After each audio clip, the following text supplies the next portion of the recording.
भारत में 1962 का भारत चीन युद्ध एक शर्मनाक हार के तौर पे देखा जाता है, मगर उस सैनिक का क्या जिसने अपनी जान दे दी मगर अपनी बेकार हुई टांग को कटवाने से मना कर दिया, सिर्फ इसलिए कि बिना टांग के वो फौज को अपनी सेवाएं कैसे दे पाएगा।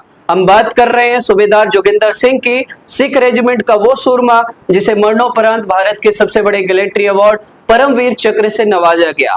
बात अक्टूबर 1962 की है, जब चीन ने अरुणाचल प्रदेश में चढ़ाई कर दी। अरुणाचल प्रदेश उस समय नेफा के नाम से जाना जाता था। चीन ने जल्दी ही बुमला पास पे कब्जा कर लिया और बुमला पास से लेके तवांग की ओर वो आगे बढ़ रहा था।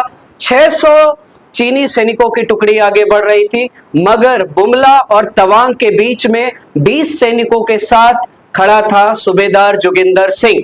सूबेदार जोगिंदर सिंह ट्विन पीक्स पे बैठे थे, जहां से वो चीनी सैनिकों पे सीधे नजर बनाए हुए थे। जब उन्होंने 600 चीनी सैनिकों को आगे बढ़ते देखा तो उन्होंने मोर्चा संभाला।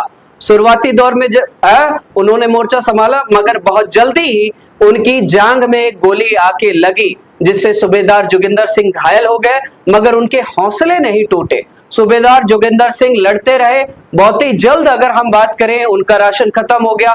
3 लोगों को रसद लेने के लिए भेजा गया और 10 लोग अन्य जगह भेजे गए। 7 लोग कुल मिला के मोर्चा संभाले हुए थे और LNG पे थे, लाइट मशीन गन पे थे सूबेदार जोगिंदर सिंह। सूबेदार जोगिंदर सिंह ने लाइट मशीन गन से जब तक चीनी सैनिकों का सामना किया, जब तक उनके हौसले पस्त नहीं हो गए।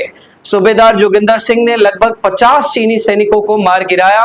फाइनली जाके चीनी सैनिकों ने जरूर ट्विन पीक्स पे कब्जा कर लिया और सूबेदार जोगिंदर सिंह को युद्धबंदी बना लिया गया और युद्धबंदी के बाद बनाने के बाद उनको तिब्बत ले जाया गया।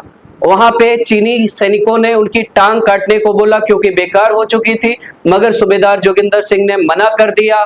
और उसके बाद 1963 में जब चीन ने युद्धबंदियों को भारत वापस लौटाया, तो इससे पहले ही सूबेदार जोगिंदर सिंह की मौत हो चुकी थी। मरणोपरांत उनको भारत के सबसे बड़े गैलेट्री अवार्ड परमवीर चक्र से नवाजा गया और पंजाब की मोगा डिस्ट्रिक्ट में उनके लिए एक वॉर मेमोरियल बनाया गया। ऐसे बहादुर सिपाही को ब्रिगेडियर प्रताप डिफेंस एकेडमी की तरफ से हेड्स ऑफ है और उनकी वीरता को नमन करते हुए पूरे देश के नागरिक आज उनकी बर्थ एनिवर्सरी पे उनको याद करते हैं।